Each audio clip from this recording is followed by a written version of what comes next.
You are partners and you share in the success of the affordable housing program. I wanted to say this directly to you so that you know that I appreciate your partnership, your contribution, and the expertise that you have brought into this space with a lot of commitment. If I was asked among patriotic Kenyans that have made a contribution to the development of our nation, I will recommend the professionals in the built environment.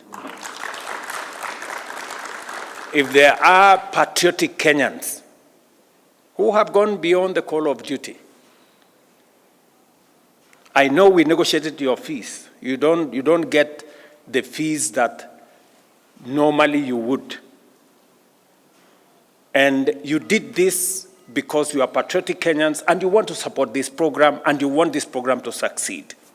We negotiated your fee a bit, but also you have a wider scope of what to do. And that is why, from your own admission, you've had to hire more people, you need more staff, you've hired more professionals to join your companies and to join the professional space that supports this affordable housing program.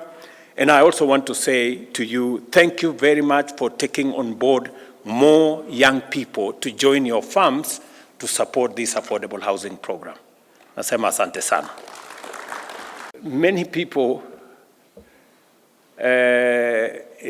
want simplicity, you know. They do not, they even don't believe in numbers. But friends, numbers are very stubborn.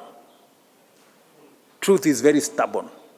You can say all the lies you want, but the truth will not change.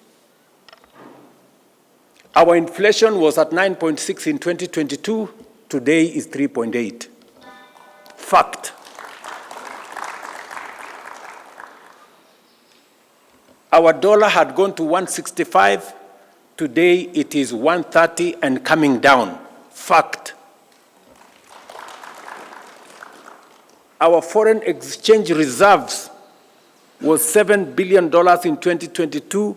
Today it is $10.8 billion. Fact. You can say whatever you want to say, but facts are stubborn. The IMF a month ago said Kenya's economy is now the 6th largest economy in Africa. It is a fact. It's not a rumor. It's not propaganda. It is a fact. So, and I am committed to making sure that we have a solid. I have had to make very difficult decisions to get us here. And I have no regret whatsoever that today I can confidently tell the country that our economy is on sound footing and we are going to improve on it. We've not yet reached where I would want us and our economy to be. We're making the right steps. We are making interventions. We are making decisions on how to align our economy so that we can be able to predictably see what the future looks like.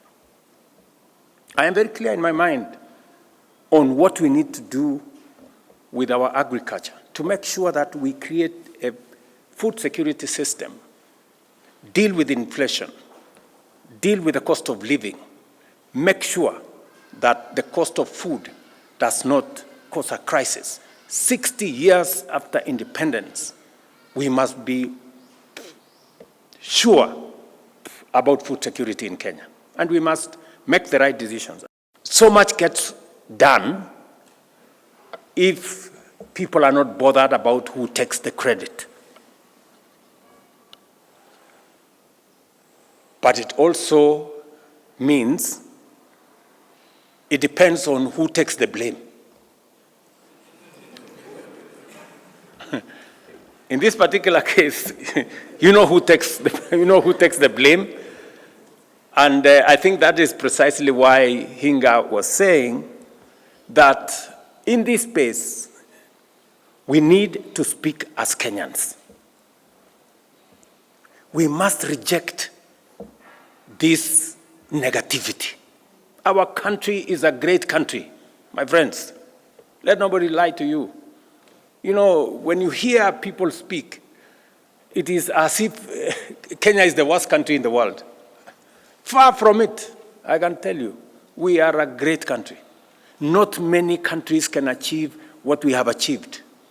Not many countries can achieve what we have achieved in housing in 1.5 years. Yes, we are a great country. And we must reject those who want to tell us otherwise. That, oh, you know, Kenya is a failed state. Which failed state? Where? Do you know what a failed state looks like?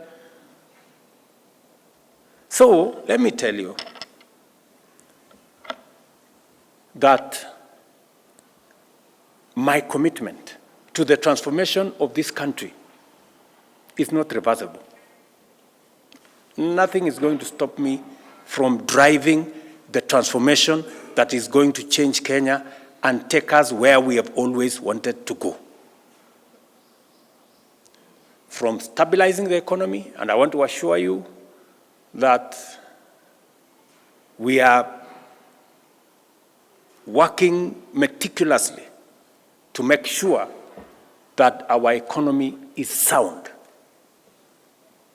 I am very clear in my mind what we need to do on making sure that we have a sound economic platform to work on to drive our transformation.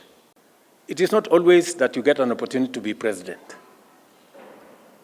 Yes, it comes once in a lifetime. So when you get that opportunity, don't waste it, right? Because I hear so many people saying, you have taken on too many assignments. You know, you should do some of these now, you should wait, you remain popular so that you can implement some of them some other time. Let me tell you, good people, the transformation of Kenya has delayed for far too long. We cannot wait for a day more, or a week more, or a month more. Let's do it now and transform our country. And I'm very proud that we have, for example, reduced the cost of importation of sugar by 80%. We have reduced the cost of importing maize by 80%. We will shortly be a sugar exporting country because we are making the right policy decisions. We have increased our production of milk. We have increased our production of tea. We have increased our production of coffee. And we are driving productivity in the agricultural space so that we have food security and so that we can export more and create more foreign exchange. These are things that keep me awake because it is one assignment that I have undertaken that I must do for this country. We have 200 companies here. My instructions to the ministry is that because of the scale of the exercise we have in housing, we need to scale up the number of companies that are participating in this environment. Because when we started, we had to start with a few, 39 consortia. We now need to take that to between 60 and 70. So we will be bringing on board more companies, more professional companies, engineering firms, architects, we will be bringing design companies, and all the other real estate professionals, and we'll be bringing them on board. And Madam Waziri here and the ministry will now embark on the exercise of bringing on board more, because we've had many people who are saying, we want to participate. We now understand what is going on in this space. We want to be part of the delivery of our housing program because people are beginning to see what the noise prevent them from seeing before. So that is number one. And I want to ask the chairman who are here, both from the Institution of Architects and Engineers. Is it Architects and Quantity Surveyors? Yes, together with the other professional bodies to work with us so that we can bring on board more firms, because the scale of work that we have today has overstretched many of the companies that are working with us. We want to bring on board another 4,000 professionals into this space.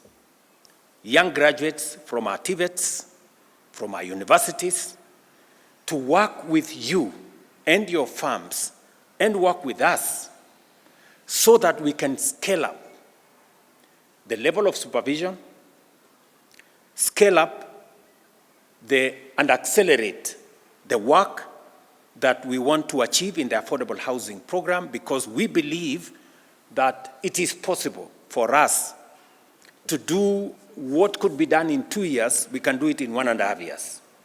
And what could be done in 1.5 years, we can reduce it to 1 year, so that we can accelerate the delivery of the affordable housing program, of our markets, of our hostel program, and all the other programs that are in this space. That's number two. So we are bringing on board and hiring another 4,000 graduates, fresh graduates from our universities and TVET, to work with us under your firms so that you can supervise them. You can, and we're going to work out a framework where you take responsibility for what they do and also make sure that they acquire the skills in the marketplace with your supervision, with your support, so that they can acquire the knowledge that is necessary, the competencies that are necessary, the skills that will make them professionals in their space as we create more companies, because I am very sure that your companies will be scaling up. These are the people who you will recruit into your firms. These are the people who will create new firms to work with us in this built environment space. We need to double the numbers. Today we have close to 320,000 people working in the housing program. We need to double those numbers by creating another shift, so that, as was said by one of the good people here, we will have 6 to 1 and 1 to 6. You know? So that we have, I think we'll have 8 hours between 6 to 1 and 1 to 6. 6 in the morning to 1 o'clock, and then 1 o'clock to 6 o'clock. I think that creates us a good balance and then you people will help us, you know, discuss how that is going to be realized, so that we can carry on board the many professionals that are coming out of our TVETs and our universities. We have many plumbers coming out. We have many carpenters. We have many electricians, many other people in between, the people who are in that space. And yet we also have a lot of young people out there yearning for something to do. So again, my instructions to the ministry, working in collaboration with yourselves, and to now reorganize the space so that we can scale up the number of people working in our housing program from 320 to 600,000. That we can do in the next 2 to 3 months, working with the contracts that already exist. And I am very confident that this will not only accelerate the delivery of our plan, it will also create a bigger momentum for the delivery of this whole program, because many more Kenyans out there are asking, how do we take this into the future? Architects and engineering graduates will join your planning and design teams, which already are working with us. Quantity surveyors and economists will support cost estimation, value engineering, and all the things that we need to make sure that this moves faster, but with a lot of clarity. We'll also be looking at lawyers and planning interns who will assist with land regularization. You have heard what Nixon has said here, and the whole documentation space. As Ali said, the more sectional titles we need, because every unit is now going to have a separate title document. So that whole space requires more hands, more people with knowledge and expertise, and we can grow a bigger pool of professionals. A fifth thing we need to do under this program is to professionalize what we are calling the Jua Kali. I agree with you that those people in that space called Jua Kali are no longer Jua Kali. I was explaining the other day that right here in Soweto, is it? We gave them a contract of 720 million shillings. Which Jua Kali has a contract of 720 million? How many serious companies, corporates, get a contract of 700 million? Not many, So to call them Jua Kali is actually a misnomer, and it is not right. So what we want to do is to bring on board technical staff to now work with the Jua Kali sector to formalize what has for a very long time been informal. We will hire professionals to work with the Jua Kali people so that we can now scale them up to become serious entities, even though they could be micro or small enterprises. But we want them in that space where they do professional work. We've had a long discussion with them, and if you listen to some of them, the quality of what they are making is improving. Because today, they are not doing one window. They are doing 1,000. So because they are doing 1,000, they have improved, and we have insisted.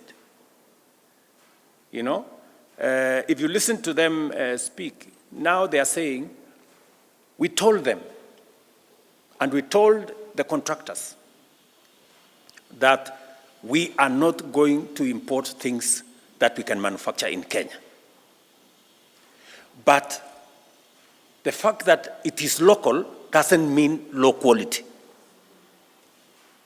It cannot be, So yes, we are going to have it local, but it has to be as of the quality as the one that we would have imported.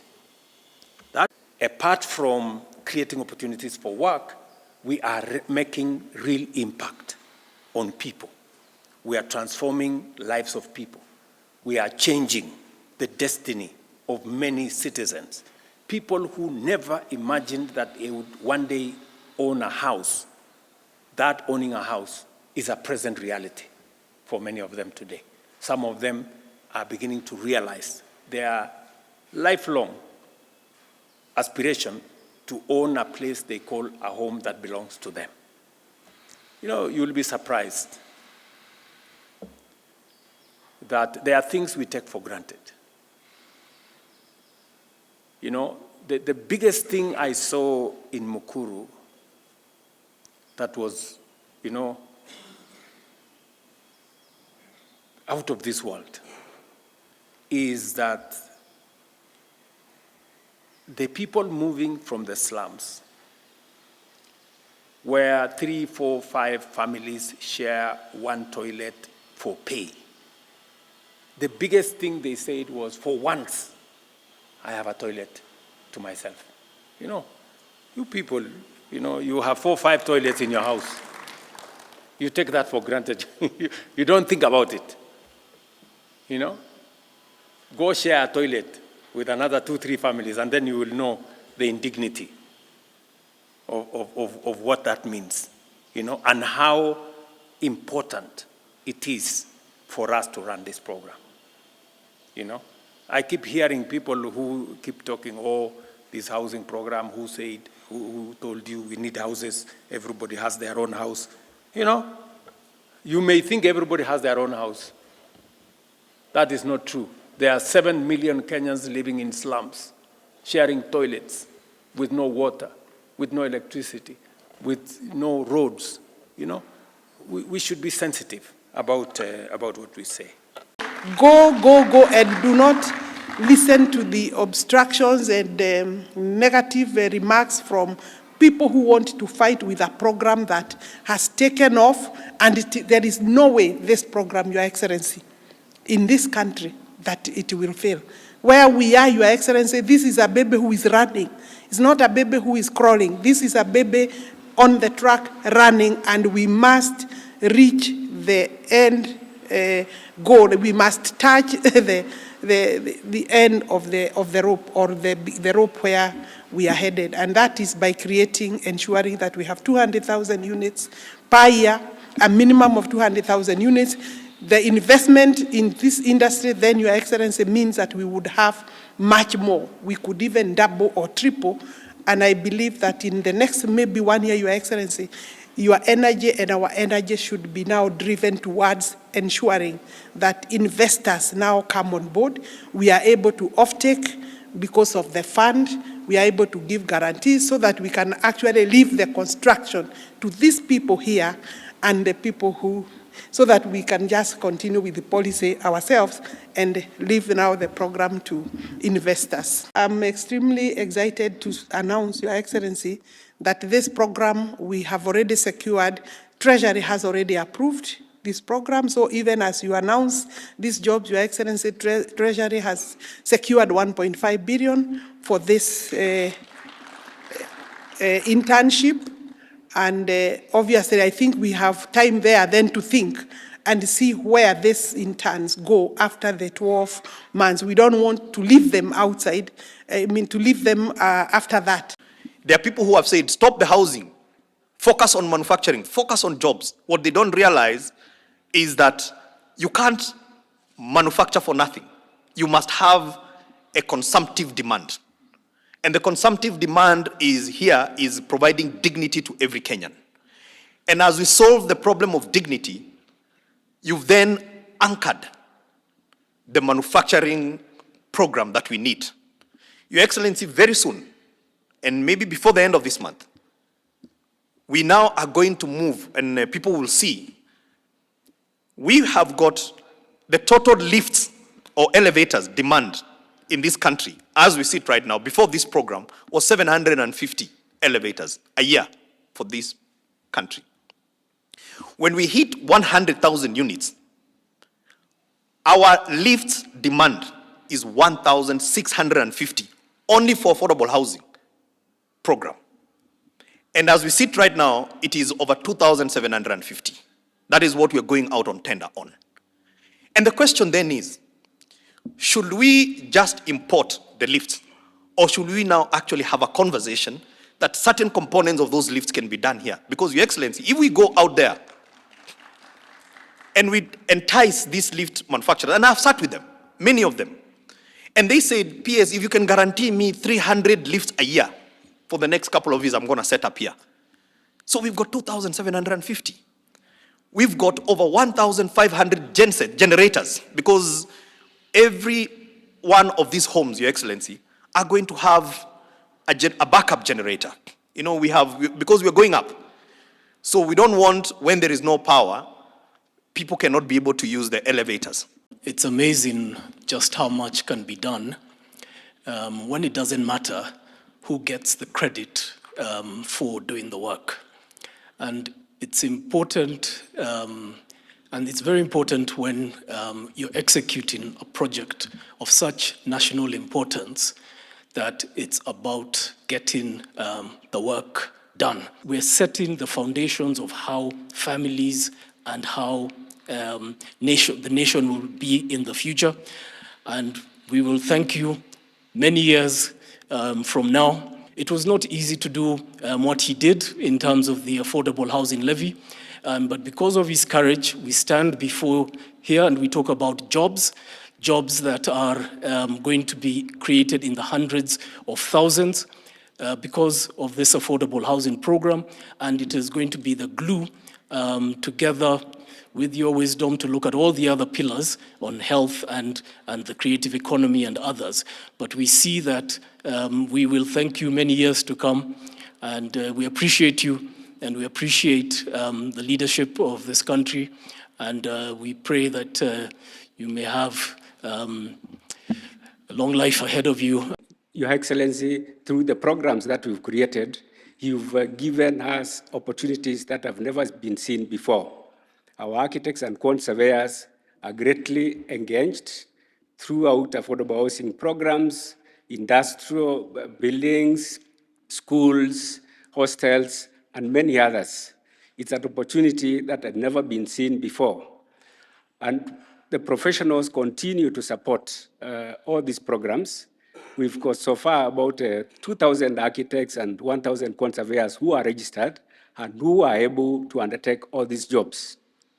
They have undertaken the programs that have already started, and also the graduates who have come out of universities and not employed have been given internship opportunities in these programs, and they are very busy, and they have got hopes that they can still also continue to get registered and continue supporting the nation.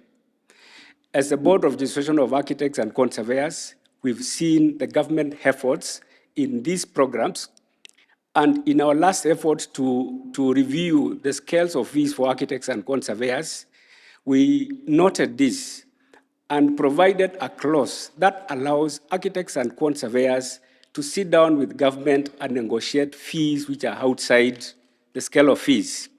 But that is only for government projects, so that they can also be able to give support to these nice programs the government is undertaking.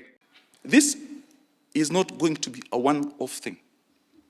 Once you train all these people within this sector, we are looking at sustainability. There's a lot that will happen. Their realtors will come later.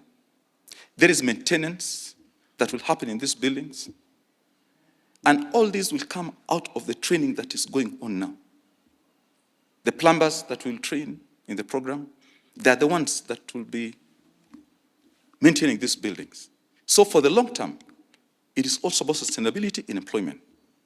And that, we can forecast that, and we see the numbers are going to go high. We are grateful for the provision to be involved. We are grateful for the promise it offers for our many graduate engineers, many professional engineers, many consulting architects. We are 100% committed to supporting this initiative, Your Excellency. And there's so many students, so many graduates, they're very eager to be involved in this project. Otherwise, we're very honored that we can be part of this great initiative for this country.